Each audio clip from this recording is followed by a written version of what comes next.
ইতিহাসের পাতায় এমন কিছু ঘটনা থাকে যা মাত্র কয়েকদিনে শতাব্দীর গতিপথ নির্ধারণ করে দেয়।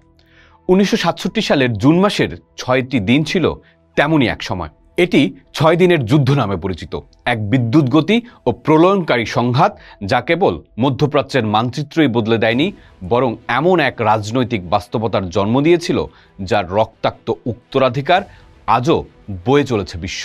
ইতিহাস বিজয়ীদের হাতে লেখা হয়, আর তাই 1967 সালের জুন মাসের 6টি দিনকে প্রায়শই ইসরায়েলের অলৌকিক বিজয় হিসেবে দেখানো হয়। কিন্তু সত্য হলো, এটি কোনো অলৌকিক ঘটনা ছিল না।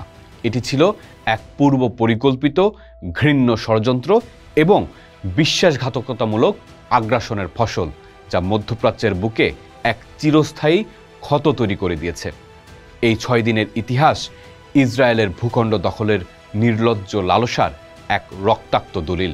যুদ্ধের আগে আরব বিশ্ব, বিশেষ করে মিশরের জামাল আবদেল নাসেরের নেতৃত্বে নিজেদের সার্বভৌমত্ব রক্ষা এবং আরব ঐক্যের স্বপ্নে বিভোর ছিল। তারা 1948 সালের অবিচার এবং ফিলিস্তিনিদের ওপর চলমান নির্যাতনের বিরুদ্ধে একটি সম্মিলিত অবস্থান নেওয়ার চেষ্টা করেছিল। সীমান্তে সেনা মোতায়েন বা তিরান প্রণালী বন্ধ করার মতো পদক্ষেপগুলো ছিল আগ্রাসী ইসরায়েলের বিরুদ্ধে আত্মরক্ষার প্রস্তুতি মাত্র। আরব নেতারা সরল বিশ্বাসে ভেবেছিলেন তারা নিজেদের অধিকারের জন্য লড়ছেন, কিন্তু তারা জানতেন না যে পর্দার আড়ালে এক ভয়ঙ্কর ষড়যন্ত্র দানা বাঁধছে। শান্ত এক ভোরের আলো ফোটার সাথে সাথেই 5 জুন 1967-তে ইসরায়েল তার আসল রূপ প্রকাশ করে। পশ্চিমা প্রভুদের মদপুষ্ট ও এক ঘৃণ্য ষড়যন্ত্রে লিপ্ত হয়ে তারা ধূর্ত হায়েনার মতো ঝাঁপিয়ে পড়ে।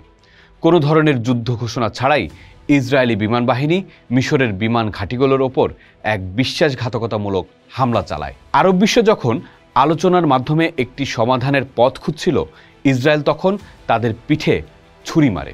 এই কাপুরুষোচিত আক্রমণে মিশরের বিমান বাহিনীর মাটিতেই ধ্বংস হয়ে যায়, যা আরব সেনাবাহিনীকে সম্পূর্ণ অরক্ষিত করে ফেলে। আকাশপথ দখল নেয়ার পর ইসরায়েলি দানবেরা আগ্রাসী এক আগ্রাসন শুরু করে। এটি কোনো যুদ্ধ ছিল না, এটি ছিল একতরফা হত্যাকাণ্ড এবং ভূখণ্ড দখল। নিরীহ মিশরীয় সেনাদের হটিয়ে তারা সিনাই উপত্যকা এবং ফিলিস্তিনিদের আশ্রয়স্থল গাজা উপত্যকা দখল করে নেয়। এরপর শুরু হয় ভূখণ্ড দখলের এক নির্লজ্জ উৎসব।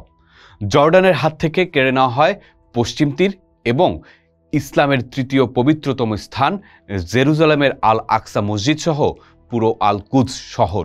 হাজার বছরের মুসলিম ও খ্রিস্টান ঐতিহ্যমণ্ডিত এই পবিত্র নগরী এক দখলদার শক্তির বুটের তলায় পিষ্ট হয়। সিরিয়ার কৌশলগতভাবে গুরুত্বপূর্ণ গোলান মালভূমিও তাদের আগ্রাসনের শিকার হয়। মাত্র 6 দিনে ইসরায়েল তার আয়তন 3 গুণ বাড়িয়ে নেয়। এটি কোনো বিজয় ছিল না, এটি ছিল একটি সফল ডাকাতি। ইসরায়েল আরবদের ঐক্যের স্বপ্নকে ধ্বংস করে দেয় এবং লাখ লাখ মানুষকে নতুন করে শরণার্থী বানায়।